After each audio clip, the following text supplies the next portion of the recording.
Coming up today on David vs. Goliath, nothing but the hits, the All-Stars Quarter 2 of 2022 Part 1. The surname is Riddler, as in Batman, I say. I'm probably one of the few guests you've ever had, Adam, that can pay people cold, hard cash.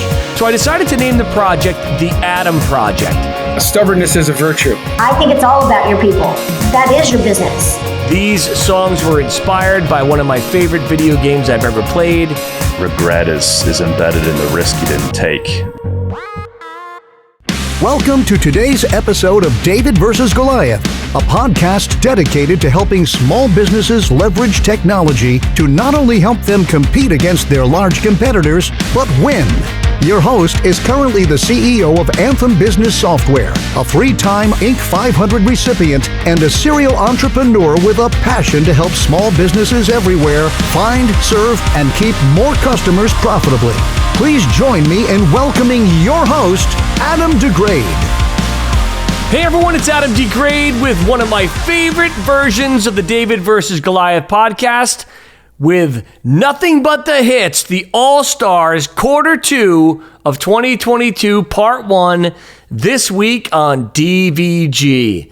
As I mentioned, I'm your host, Adam DeGrade, and today's episode is brought to you by Anthem Software, where you can find, serve, and keep more customers profitably with their all-in-one solution of software, which is CRM software, marketing solutions and services that get you results, and then a training lab that helps you make the right decisions to grow your small business even quicker.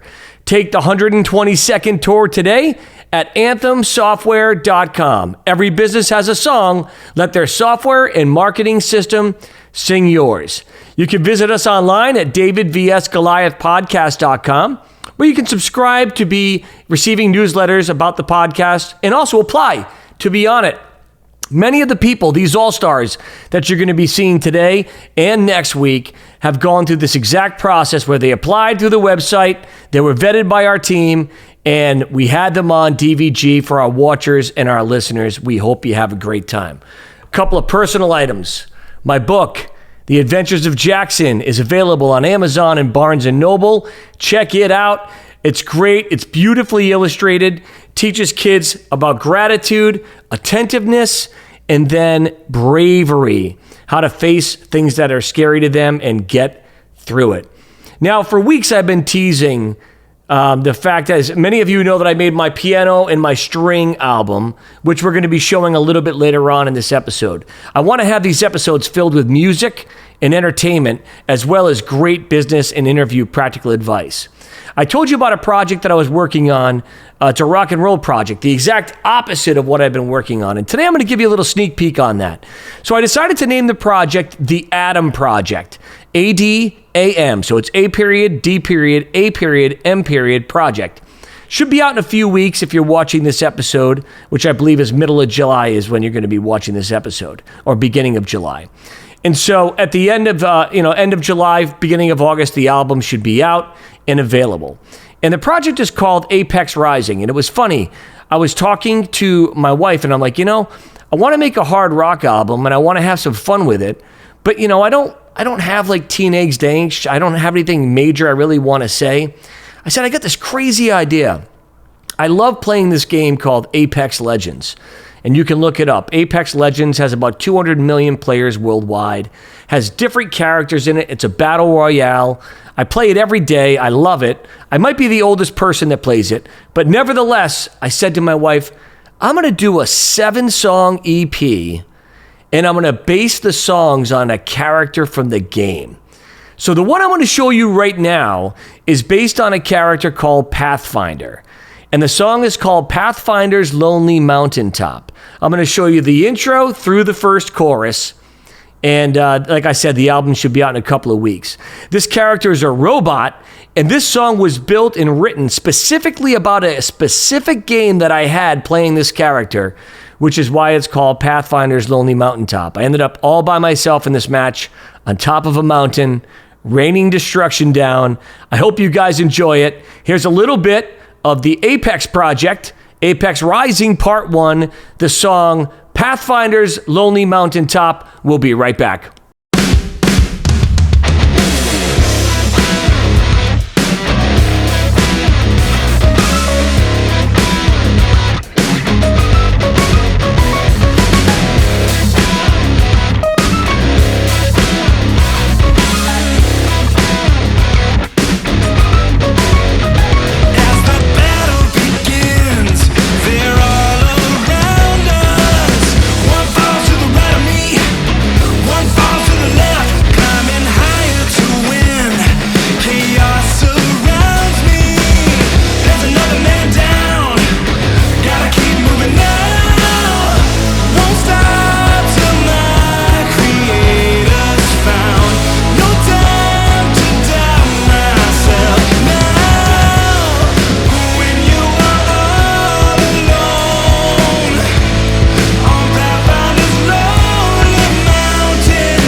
And that was a little bit of Pathfinder's Lonely Mountaintop, sung by Damien Aranda. I played guitar, bass. I had Jeff Hall play drums, and I had Damien Aranda sing, and Gabe Aranda did background vocals, and Damien Aranda is the lead guitarist in that song. It's going to be a ton of fun. Check it out.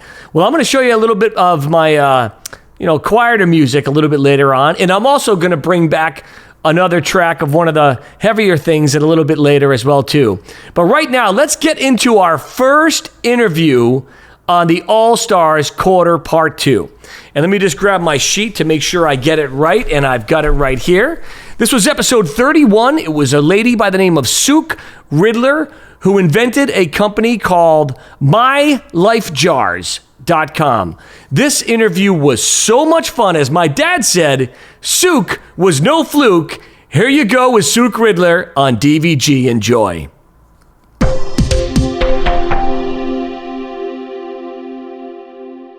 So for the watchers and listeners who are just tuning in, they have no idea what My Life Jars is. And I think the concept is fascinating. Why don't you tell them a little bit about who you are? And you have a very interesting story as to how you came to realize that this was a need that we all have. And then tell us a little bit about your business, and we'll have some fun from there. Sure. So I guess my entrepreneurial life started owning a vineyard and putting in some vines and starting from scratch, building up a business. And I was doing that for a few years and living up on a farm. And I was feeling pretty healthy and plenty of time left ahead of me. And then one day I actually started getting really sick, and it wasn't long before I was being airlifted from the country to the city in septic shock. I had one of those superbugs and my colon was about to explode. Oh boy. And there I was in the back of the plane and with my life kind of hanging on by a thread. And believe it or not, I wasn't thinking about dying. All I could think about was what a mess I was going to leave behind for everybody. Look, sure, I had a will in place, but, I couldn't even remember where I'd put it. More importantly, I was going to leave my former husband with such a mess sorting out the business because I ran everything. He wouldn't know where any of the access credentials were.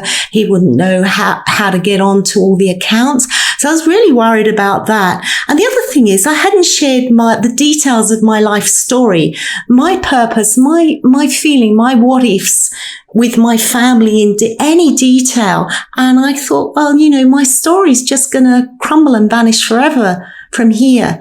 And all those mementos I collected over the year that were really important, and the family heirlooms, I hadn't kind of categorized them or shared them with my family. I thought they'd just kind of be tossed away with all that history gone. So lying in the emergency room, I really thought I'd let everyone down. Luckily, with the help of powerful antibiotics, I pulled through. But if I hadn't, it would have been a different story. So I kind of made a vow to myself that I needed to be prepared. But it felt very overwhelming at that point. But there'd been another couple of things that in my late 20s, my dad had died of mesothelioma, and the doctors had asked me what they should do if his heart stopped beating. And it left an onerous feeling of responsibility. We knew he was dying, but none of us were prepared to discuss that with him. And particularly my mum. My mum just really didn't want to know. And that was really hard. And then when my mum died, we couldn't find her will, and we didn't know who the executors were. And it was in the middle of the Christmas holidays period. So there became a lot of friction in our family that was kind of fueled by grief. So I knew of some of the problems if things hadn't been said and done, yet I still hadn't been prepared for my brush with death. So I guess I started looking around for something. I mean, it had to be really safe and secure for me to leave, vital documents. I didn't want them being shared across the internet. I mean, that was really important stuff, but I still wanted people to have access, because I have relatives in the UK, but my daughter also lives in the US, in Austin. So it was really important that everyone has access to the information they needed, but it had to be securely. And I wanted everything, the practical side and the business side, and the personal side, all in one space. So that's how my life jars came about.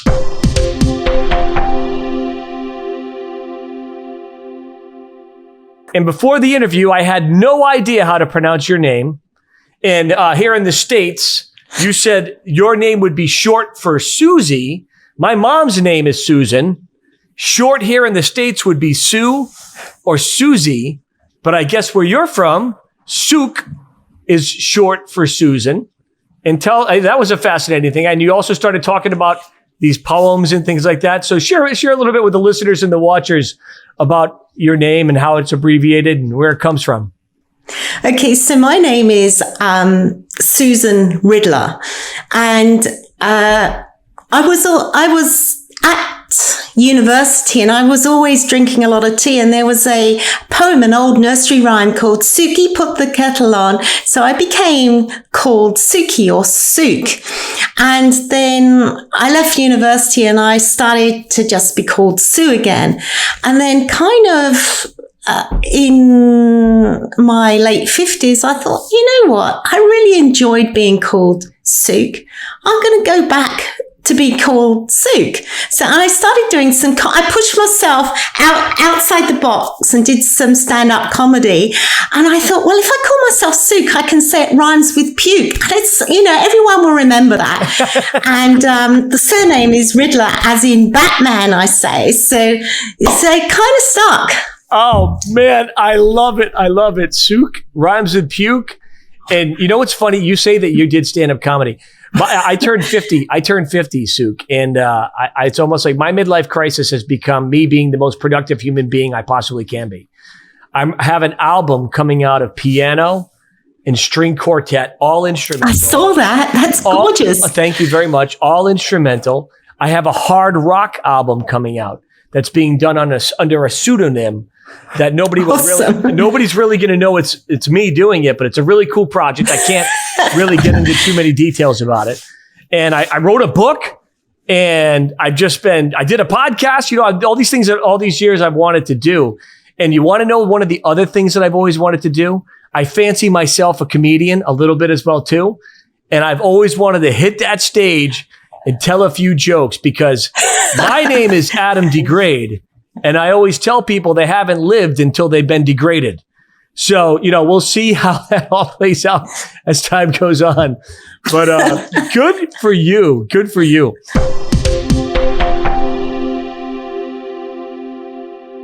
Sook Riddler, thank you so much for being on the David versus Goliath podcast.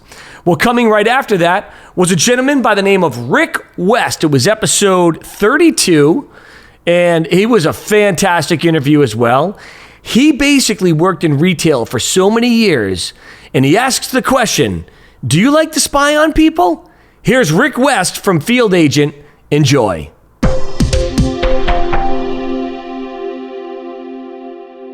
I actually want to start right in, because our listeners love to know, should I spend some time on this interview or not? Tell them a little bit about Field Agent and exactly what you're doing to help retail. Yeah, a couple of things. One, if you're the everyday person that just loves to play around with apps, I'm probably one of the few guests you've ever had, Adam, that can pay people cold, hard cash by downloading my app. No badges. You're never going to be the mayor of Field Agent. Real cash coming your way. Kind of a mystery shopping engagement app to take photos in stores, etc. But where we flip the industry upside down and where we change things is that our marketplace has tools for people to win at retail. So whether you're trying to figure out pricing at retail, you need a sampling program to happen, you want some ratings and reviews, our 2 million strong agents that are out there shopping and engaging every single day can do simple tasks to complex surveys, and we can engage in a way that gives you coverage, cost, and speed unlike anything you've ever seen. And whether you're a one SKU, person that's just really, humping it as hard as they can at retail, or you're doing something on e-commerce, we could come alongside, or you're a large multinational with 300 SKUs, we can help you as well. It's funny you mentioned, so mystery shopping's been something that I've done for clients over the years. I've had a consulting piece of my business for many years in my previous 3 businesses where we would literally, mystery shop their phone process, mystery shop how well they handle leads, looked at their analytics comparatively speaking to other relatively similar sized businesses. And I had a buddy of mine years ago back in Rhode Island. There's a sub shop there all over New England called D'Angelo's Subs. And my buddy's job, he got paid to eat subs, and he was a mystery shopper. So his whole thing was he'd have to go to all the different locations, and as he walked in, he'd have to look around. Now he had to let them not give it away that he's a mystery shopper, right? Was he treated friendly? Was the store clean? He had to rate the store based on the scale. So I'm assuming that that's kind of some of the things that you're doing, and you're empowering multiple people to be agents on behalf of a brand. Am I correct in assuming that? Is that kind of what you've done? Let me give you that Adam, the differentiation for us. Let's take your buddy. Again, he should continue to go down that path. If you want to employ him, it makes sense. But now imagine a world, instead of sending in Adam or your friend, where they see him coming and they call their buddies, "Hey, Adam's in the market." Yeah, because that's exactly what happened. So what would happen was he would lose routes because they'd get onto him. And then he'd have to shift routes, and they'd have to bring in new people. It was a very interesting. I'm dating myself now, Rick, but it's still the way it happens today. So now imagine today with working with Field Agent, instead of sending in Adam or your friend, what if I send in a mother of 2 with her kids, and I'm getting her mystery shopping experience, random person. Here's the second thing, and I love to tell this is a great, changing table story. Your buddy knows on a scale of 1 to 10 as to whether or not the bathroom is clean, if the changing table is clean, and if it would meet standards. And he's going to say, "Oh yeah, it was 8.5. He's going to rate it." Meanwhile, mother of 2 comes in and she says, "No way I'm putting my kid on that changing table. I'm going to give it a 3. Yeah, right. So if you are the retailer, which review is more apt to be true? Yeah. I would argue that the near real time from mother of 2 gives you that rating of a 3 or a 4 is more important than I met the scale. And so that's where people are coming along and says, "Oh, I get it. These are everyday people, and it's my core consumer. It's not a professional." And that's where we're changing the game with ratings and reviews, insights, mystery shopping, changing the game.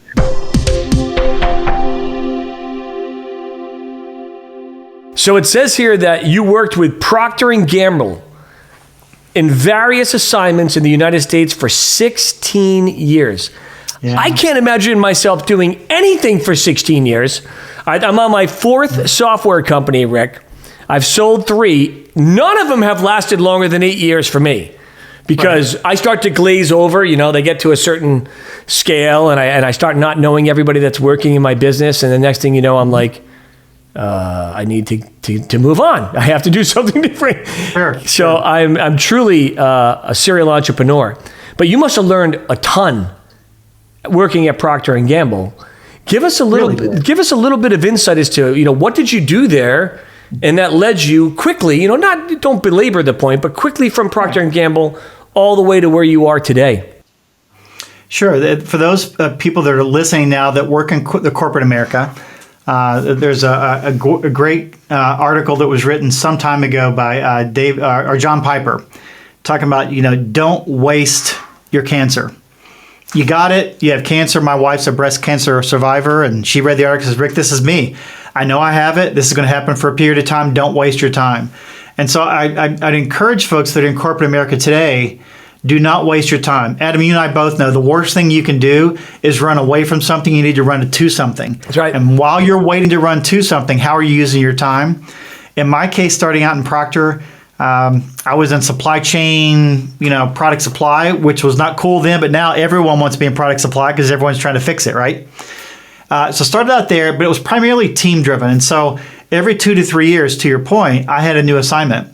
So you spend 2 or 3 years, you master that, you move along, get a promotion, move along.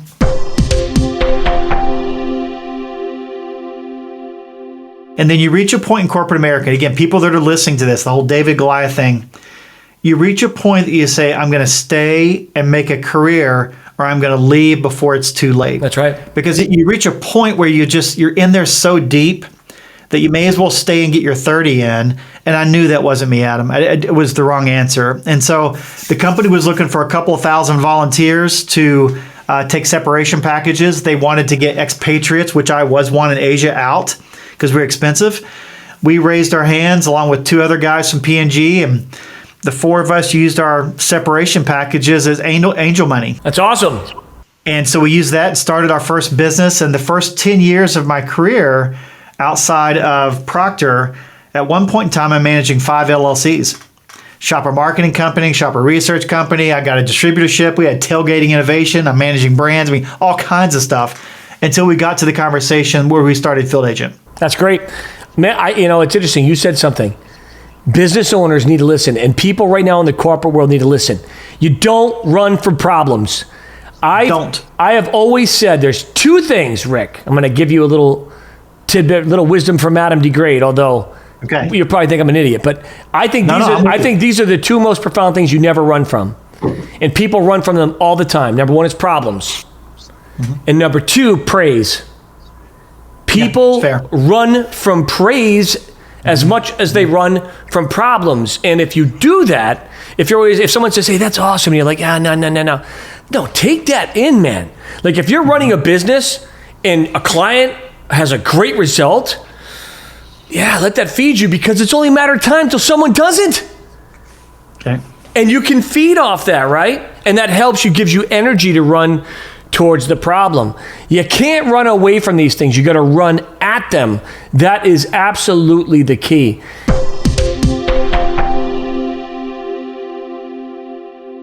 And we're back. And Rick, thank you so much for joining us on DVG. Right now, we have to take a special break for our corporate sponsor, Anthem Software. We'll be right back. Anthem Business Software System is designed to specifically help small businesses just like yours find, serve, and keep more customers profitably. We do this by providing you with the most powerful software, automations, and marketing services to help your business compete and win in this ever-changing digital world. Take a short video tour at anthemsoftware.com. Anthem Software, every business has a song.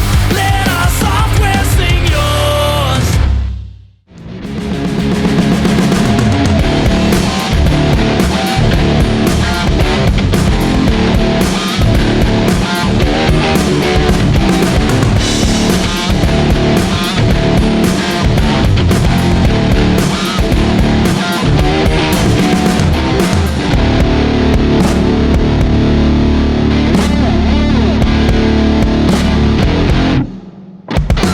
And you're back with Adam DeGrade on the All-Stars, Q2 of 2022.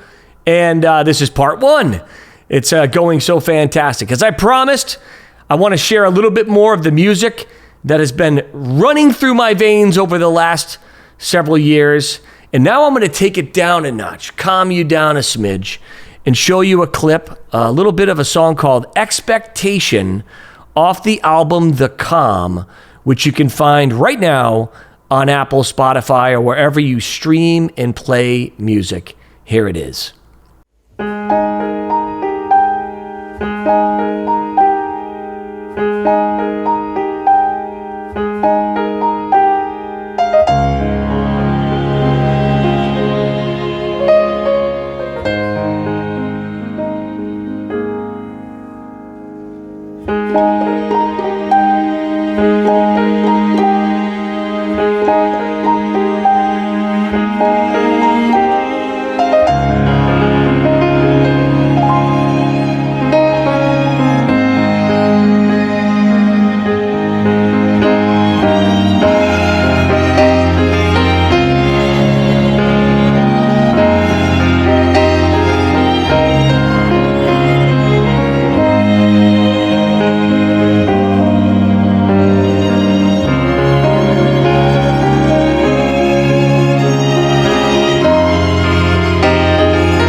And that was a song called Expectation on my album, The Calm, and I hope it relaxed you to get you ready for the next interview, which was episode 33 with my business partner, our co-founder of Anthem Software, who went from being a caddy to the COO of powerful, high-paced, high-growth software companies.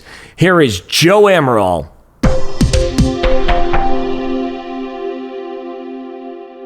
Stubbornness is a virtue.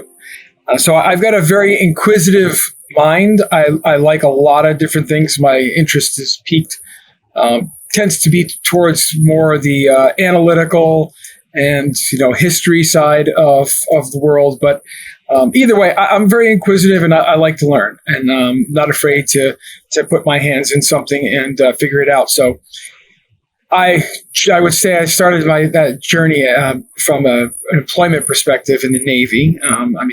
Everyone's done odd jobs when they were a kid. I caddied. You would appreciate this. I was, I was a caddy for a number of years. I had no idea that you were a caddy for a few years. You probably have told me at some point over a couple of beers, but I forgot. Yeah. You probably don't mention it all much, but that was probably, cutting grass in the neighborhood was probably my first, employment gig at maybe 9 or 10 years old, cutting neighbors' lawns. And then maybe by 11, 12, 13, in those years, I was going to the local private golf course with my cousin generally. We'd walk up there and usually either do one or two, do an early morning and afternoon and did caddy for a while. And then obviously after that. So, I've been working all my life. I can't come from an immigrant family. And so work ethic is a very, very important thing in our family. And so always encourage us to go out and work, figure it out, make money. And so I did anyway. But later on, joined the Navy. And so that was I didn't know exactly what I wanted to do. And in high school, I went to vocational school, did a lot of auto body, actually had a job for a while at an auto body shop in Seekonk, Massachusetts. Then decided I was just going to join, and actually went and visited, oddly enough, something I sometimes forget, with my parents. Almost went to an auto body post-vocational tech school in Connecticut. We went and visited and came really close to doing it. It was at the same time I was considering going in the military, in the Navy, and then decided to go in the Navy. Just really didn't know exactly what I wanted to do, probably like many young men and women, sure, at that time. People tell you a million things, but didn't quite know, but I knew that sounded good. And I have a long history and many family members who were in the military, so I decided that would be a good thing for me. And travel seemed like fun, which is what really intrigued me about the Navy, is being able to go out and see a lot of places in the world. So I really, really got to do that. And I would say I really learned a lot of not only technical stuff in the Navy that helped me a lot in the coming years after that. Ended up working for a fire protection company, which I'll briefly get into. But I think one of the most important things I learned when I was in the Navy, aside from the discipline and you got to do all that, is the sense of reward for hard work. So one thing that the military does really well is you have, advancements, you have tests you got to take, you have a lot of trainings you got to do, and you get certificates, and you get, you qualify for this, you qualify for that. So that worked out really well, because as you work hard, you will be rewarded. There are many, many ways you can get rewarded. And even as a young man, there were many ways for me to put my energy in, put my mind into, and then be able to be rewarded for it. Someone tells you, congratulations, you qualified this watch, you qualified for this. Or as I did when I was in the Navy, got a couple of letters of accommodation, and I got a Navy and Marine Corps Achievement Medal for a project that I worked on there. So that really kind of boosted my confidence in my ability very early on, that if I do work hard and I do something, not just monetary reward, but people, recognize the work that you do. So that was really important. And as in the Navy, I was what would be considered the rate of a damage controlman, which is a ship's fire, flooding, and chemical, biological, and nuclear warfare defense team. And the firefighting part really helped me, because after that, I got out of the Navy and I ended up working for a small fire protection company. And that's what I did, commercial fire protection in some capacity, first in the shop and eventually as a manager, salesperson. And then when I moved to Florida, as both the branch manager, opened up a new branch, and I was also the primary salesperson for that branch. So I did that. I think it was like 12 years, 11 or 12 years I worked in the fire protection industry. So that was like my first career. Then my second career, so obviously I knew you and you knew me and you knew what I was doing. And I think you probably saw my work ethic and my ability to grasp and learn things and advance in the career that I was currently in. And you were like, well, you're probably a good person to manage this new division that we have set up. And I'm like, well, I know nothing about digital marketing. Yeah, you absolutely knew zero zip nada. And what I remember the most about you and our years of getting to know each other was you loved our country. So thank you for serving in the Navy. Appreciate that. You loved rugged individualism. You were a big believer. You and I would talk about that often, right? Politically, yes. We were aligned more than we were not aligned. Correct. And we valued people with great work ethic. And we lamented to each other often how you would struggle with people in your business at the time that you had a bad work ethic. I was telling you about the teams that I built and some of the people that I thought would have some of the best work ethic. They had some of the worst work ethic. And when the time came for Tim and I to decide who do we want to run this division, work ethic was the number one thing that came to mind.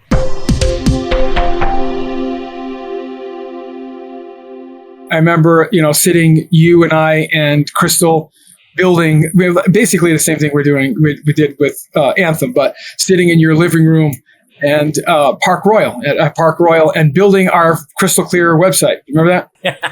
It wasn't that good, but it wasn't that bad.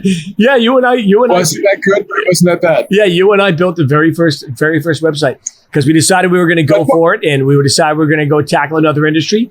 We didn't have any clients. We didn't know if it was going to work, but we had a business plan. We had an idea. And most importantly, we had work ethic, and we got to work. Yeah, I do remember that, Joe. It was fun. And first couple months, we just got together ad hoc. That was probably like September, October, November. A number of times we got together and put together our budget, put together projections for the next number of years, what we were going to offer. We put together all of that, and in December started Crystal Clear Digital Marketing. Which was, as I'm sure if anyone's heard any previous episodes, was geared towards the aesthetics medicine business, digital marketing and software. And for the next 7 years, I hunkered down and put my head to the grindstone and worked hard. And we built up a great business together that served, I don't even know. I mean, over the years, we signed up. It was well over 800 providers at the end. It was at the end we were 800 providers. But I mean, over the years, we probably you used to have a sign. And so Joe was the COO of Crystal Clear as well, by the way. So it's funny. You think about his whole career from being a caddy. You're putting out fires on the golf course. You go to the Navy. You put out fires on ships and around the world. You go to Squid. You're starting fires. You're putting fires out. You go to Crystal Clear. Same exact thing. You have a T-shirt. Do you remember what your T-shirt says? The one that I'm talking about? Yeah, it actually said it was general manager. So being a general manager is kind of like being riding a bike, except the bike's on fire, you're on fire, and something like you're in hell or something like that. That was basically what it is. Yeah, the bike's on fire, you're on fire, and you're actually in hell.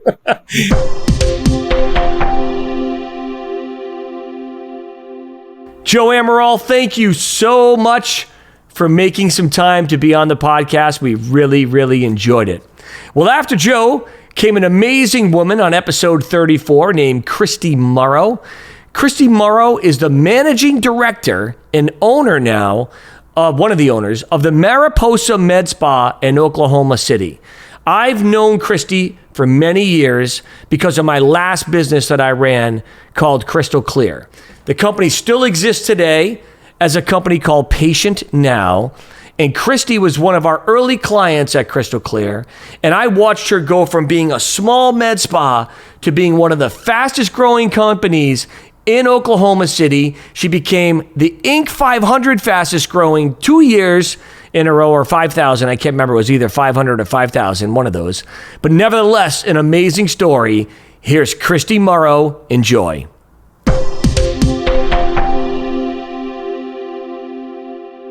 So back to Mariposa, building the team over the years, training the staff. You dialed in the marketing. I know that. You started getting people, and then you had to train a team. You actually do a lot of training and a lot of speaking about how to build a med spa. What advice would you give to business owners in general about A, building the team, and then B, training your team? What do you do to help them, motivate them, inspire them, mentor them, so you don't have to micromanage them? I think people would love to know that.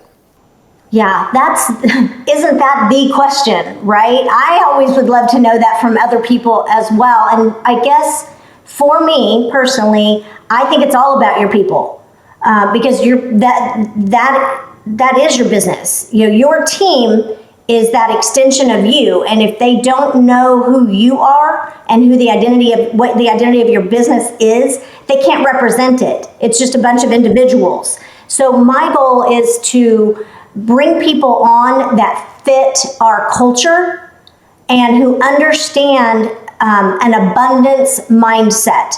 I believe, there's a lot of people in our industry that have a very, what I call a scarcity mindset. They're so worried that you're going to run out of people with skin, that it's all about the competition, that there really can be kind of cutthroat, and it doesn't serve the industry very well, and it doesn't serve the patient very well. It actually devalues what you're doing. Yes. And that's not healthy for them or for you or for the industry at large.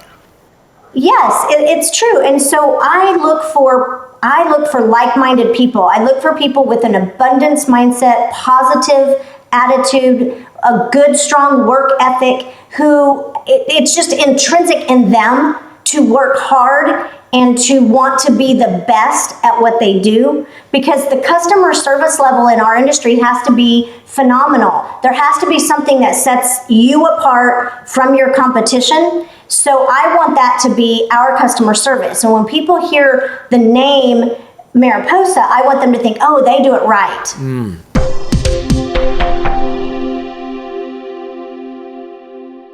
Now, some of the things you do at Mariposa really rippled throughout the industry, because you were one of the earlier med spas that started doing events, started doing larger events. Now, every med spa in the world, for them not to have specials, for them not to have events, and we help lead that way, by the way, too. It's like, if you're not running monthly promotions or having some big quarterly event or semi-annual event, you're missing the opportunity to really love and serve your patient, right? And for the watchers and listeners, you may not own a med spa, but your company, you got to learn how to celebrate with your customers, and events are a great way to do it. And you were one of the forefronts. Tell the watchers and listeners about your first event and what's happened since then. Okay. Like I said, I started in January of 2009, and we had a phenomenal first year. It absolutely exceeded all of the goals that I had set. And we were just incredibly grateful, really, really grateful for how successful it had been.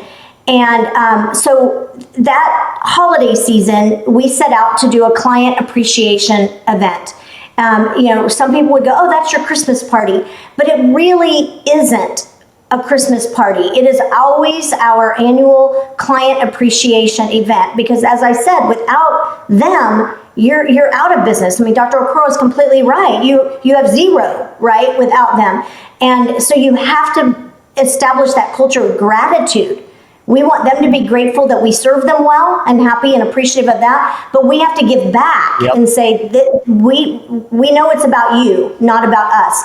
So we set a goal, because I always do, of what we wanted to accomplish out of that event, how many people we wanted to come, how many, what amount in sales, because we offer great incentives and things like that for them to take advantage of and save for their services next year, right? And every single metric I had set, we exceeded. We were like, please let us have, $35,000 in sale. We were like, please. Okay, we had over 80. We were like, oh my gosh, for our first year. And we had 125 people show up. We were hoping for 40 or 50. That's amazing. And so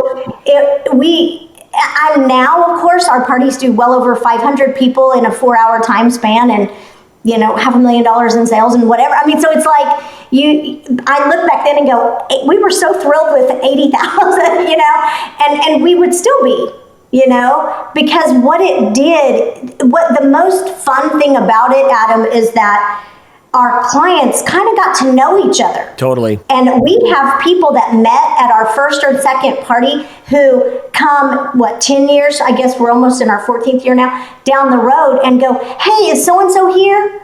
And the only time they see each other is at our event once a year. That's awesome. And they catch up and they share their stuff. And it's just, they all work together. They eavesdrop on each other's conversations and go, oh, you did that service, you did that service. And it's a great third-party testimonial among peers of people that want the same thing. They want to look good, feel good, and put out their very best, for their families and for work and everything. And it has just built into this really beautiful event that honestly everybody knows about. Everybody in town knows about it. We do it the same time every year. Forward to it.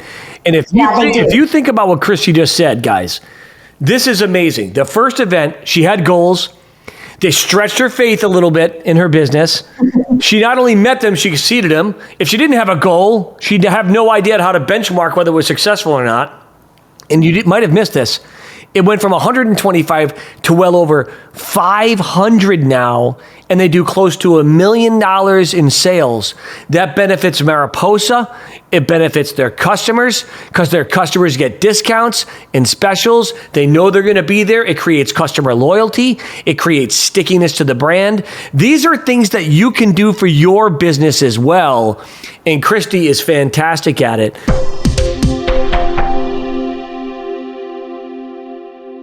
Christy, thank you so much for being on the David versus Goliath podcast. We appreciate you sharing your wisdom, wit, and life stories with us. It means the world. Well, it's time for another break right now from another very important corporate sponsor. Stay tuned. We'll be right back. At ISU RMAC Agency, we want to be your one responsible source for all of your insurance needs.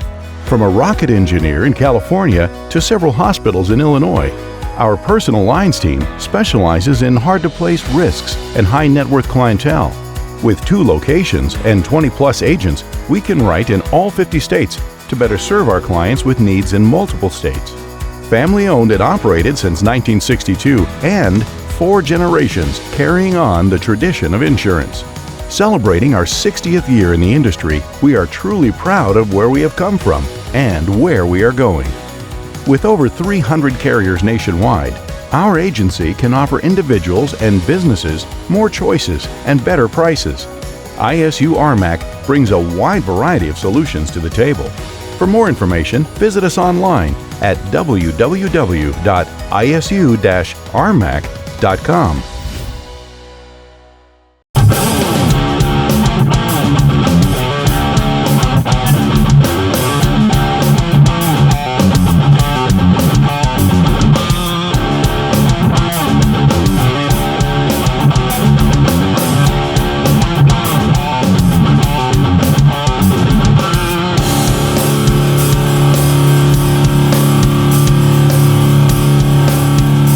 And we're back with David versus Goliath, the All-Stars, Quarter 2, 2022, Part 1. And we're getting ready to interview at this point in time on episode 35, Clay Cook. What I love about Clay Cook is not only is he an amazing photographer, he's a fellow rock and roll fan and used to be in a band years ago, and he played rhythm guitar, traveled the world. It's an amazing story. And before we get into it, I'm going to show you another little sneak peek of the Adam Project, Apex Rising 2. This is a song called Light Up the Sky, which is about a character named Gibraltar from the game Apex Legends. These songs were inspired by one of my favorite video games I've ever played, and so therefore, all these songs were written about the characters in the game. Here is Light Up the Sky, once again performed with Adam DeGrade, Jeff Hall, Damian Aranda on vocals, Gabe Aranda on background vocals, Damian Aranda on lead guitar. I play bass and guitar. Here's the first verse and the first chorus and the intro to Light Up the Sky. Enjoy.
I hope you liked that as much as I did. I'm having so much fun making this project. I can't wait to finally release it on the world.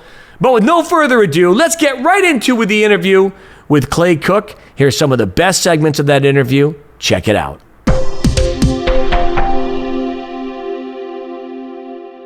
Man, you're like an international man of renown and mystery. As I was, first of all, you're like clothed in black over there, and I love it, man. And what I love about DVG, I don't know how much you've watched the show. I'm a little bit, yeah. I'm an artist myself, a musician myself. Yep. I have a soft spot for creatives in general. Like, so people that have creativity, like just oozing out of them. I love the visual arts. I love the musical arts. I love just about any art you can imagine. And that's why I'm so excited to have you on here. And for the watchers and listeners, just listen to this really quick. I don't want to steal his thunder, but he talked about how he's an advertising and portrait photographer. He's a coach, author, director, social influencer. I guess I would be that too. Now that I've started this podcast, I'd be considered that. He's an entrepreneur. He's a commercial photographer who's been across the globe, from the killing fields of Cambodia to the Nineveh Plains in Iraq to the summit of Mount Kilimanjaro. It is awesome. And claycookphoto.com. And I normally don't start out of the gate promoting a website, but I was spending some time on it this morning before the podcast. Your work is fantastic. And I'm assuming I have permission throughout this podcast to show some different images when we're talking about different things from the website. Is that okay? Of course. Yeah, absolutely. All right. Awesome. So, we have a lot of business owners here that have tons of employees, but I also have a passion for solopreneurs, people that have their own business. They're using their primary talents to build and sustain a lifestyle. And that's exactly where you fall in. So without belaboring the point and listening to me gab for the rest of the thing, let's get to you, which is the most important, the interviewee. So Clay, tell us a little bit about your journey and how you discovered you had creativity in you, to some of your fun projects. And we're just going to let the conversation lead us as it goes. Yeah, sure. So, you kind of have to go back to my teenage years. I've always been fascinated with movies and music, and I used to make little short films with my old 8mm video camera growing up, and then always wanted to be a film director and inspired to be have some position in the movie industry, and then kind of music took over my life, and became like just utterly obsessed with Metallica and all these awesome bands. I was getting out that teenage angst, at the time. By the way, I still rock Metallica, man. I mean, I did too. My dad always used to tell me I was 17, 18. He'd be like, when you get older, when you turn 50, you're not going to listen to that music anymore. Well, not only am I not listening to it, I'm writing it. So I still write hard rock. And it's I still listen to it on a daily basis. If I don't get my dose of metal and my dose of adrenaline rush, it just doesn't work for me. So that's interesting. That's fascinating. Yeah, it's I still listen to it. I took a break for a long time. I was really kind of just phased out from the music industry. But yeah, I've recently just gotten kind of back into some of the harder stuff recently. But anyway, so I got into the music industry pretty hardcore, and I was in a hard rock band called In the Clear for about 10 years, and we did pretty good. We toured a lot all over the United States and played some pretty big shows and toured with some relatively large bands at the time, and did pretty good. But I was always fascinated with the graphic design, and then we would do promo shoots and things like that where we'd hire photographers, and it was always like a really interesting thing for me. And I would have these long conversations with these photographers along the way. Like, what do you do? How do you do this? What is this lighting? Like all that. So I was always interested in the process. because of going back to my younger years to wanting to be a film director. And so music, I was in it for a long time. And then when the band broke up, I had kind of formed a plan B, which was my graphic design business. And I was mostly working for record labels and other bands in the industry. And I did some ad work here and there, but for the most part, I was working still in the music industry. And I was getting these crazy requests for the implementation of stock photography, right? So these bands wanted, this, Reaper with a bald eagle on their shoulder. And I'm like, I don't even know how to source this in stock photography. Where do I get this?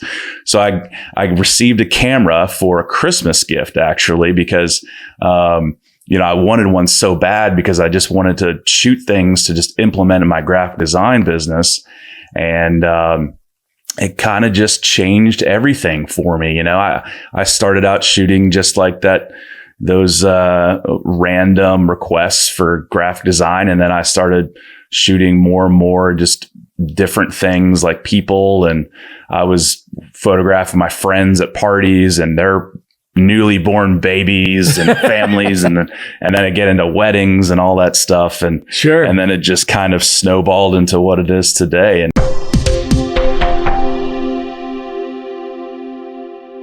what was it in you that gave you the determination to turn this into a business? And then the second part of that question is, what advice do you give to someone who might be in a similar position? Maybe they're not an artist or a photographer, but they're working for somebody else and it's time for them to go on their own. So number one, what gives you the strength? Number two, what advice do you give to them?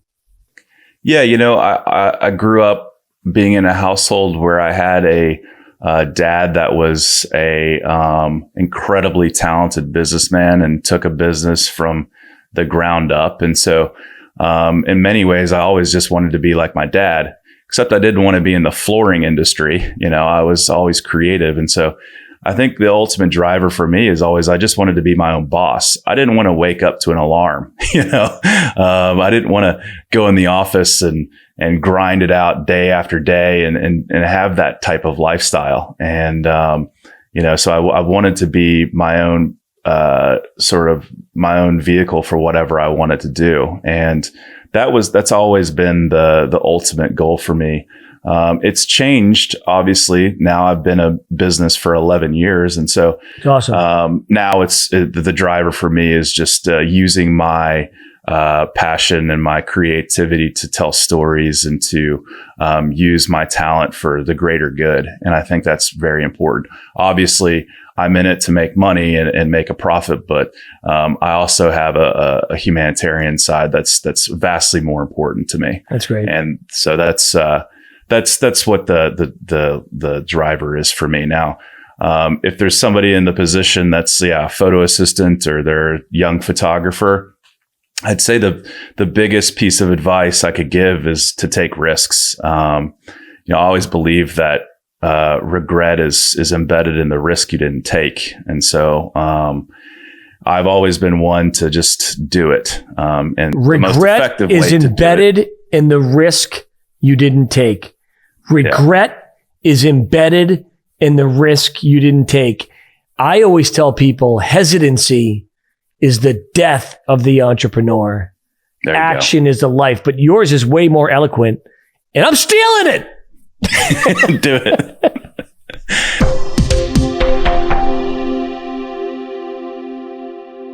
Clay, thank you so much for being a part of the David versus Goliath podcast. It was awesome. Well, last but not least was a gentleman by the name of Aaron Salter from Furrug, FURUG.com. Nobody likes cowhides more than him. Maybe me. After this interview, it was awesome. Here's Aaron. Enjoy.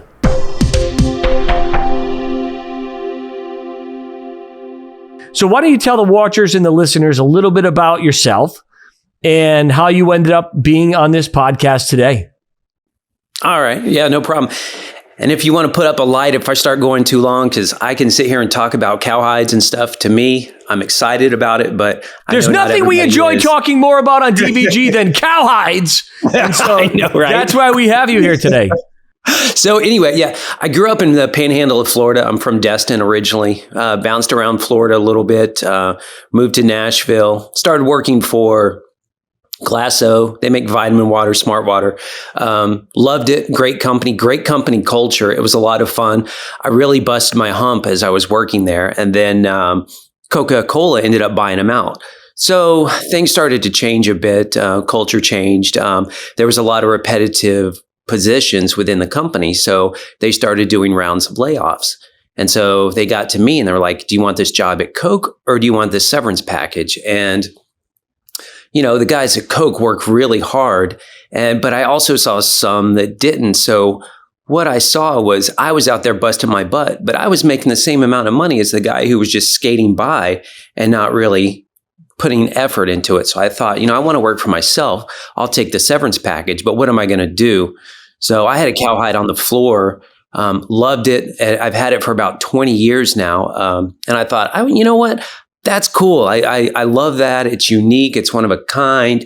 You know, it's a high quality product. So I said, you know what? I don't know a damn thing about hides. So I'm just going to go for it. Lots of internet research. I found the absolute best cowhide in the world. It's actually from southern Brazil. So on a leap of faith, I reached out to some tanneries down there. You know, it's you pinch them tight when you transfer a lot of money to another country, and you kind of got to cross your fingers about what's going to come in. So I was living in Nashville. Hides started coming in. And again, I didn't know anything about interior design, nothing.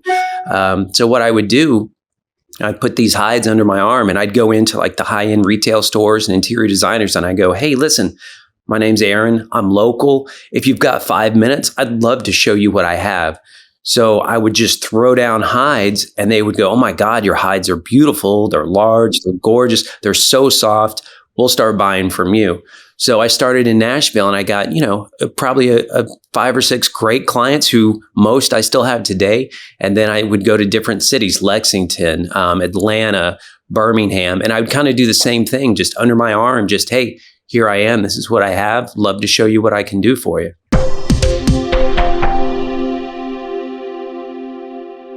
Bringing in the hides and importing them into the States and distributing them out there, is there other products that you haven't been able to bring in that you want to bring in yet?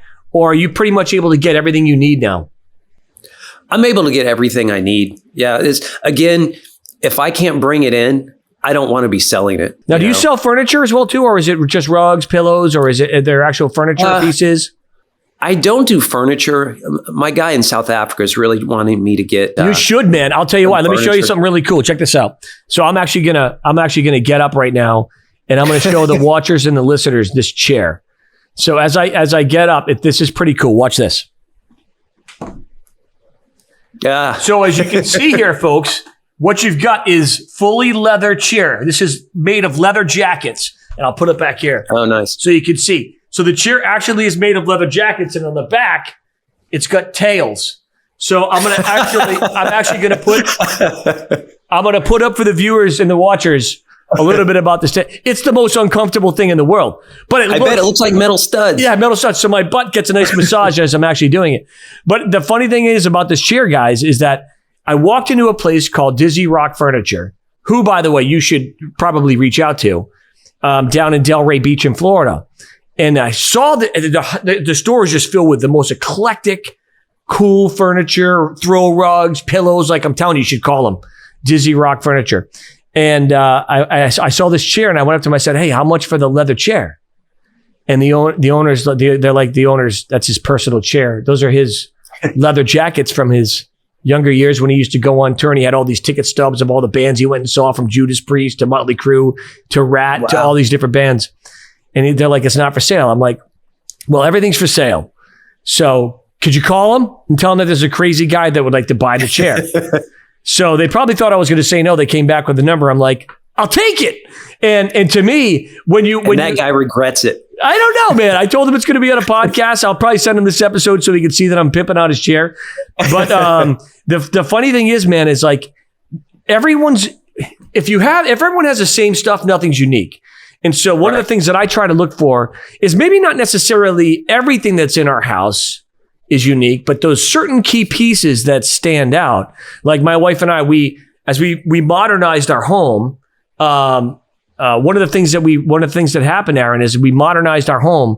We realized that there was certain areas of the house that we needed to have like really cool, like accent pieces. And so we would go and we went to the store that had these imports from India. And I'm showing a few pictures of this right now, just like some really cool, unique pieces that accent throughout the house. And it makes all the difference in the world. And I'm sure that's the way people feel about your product as well, too.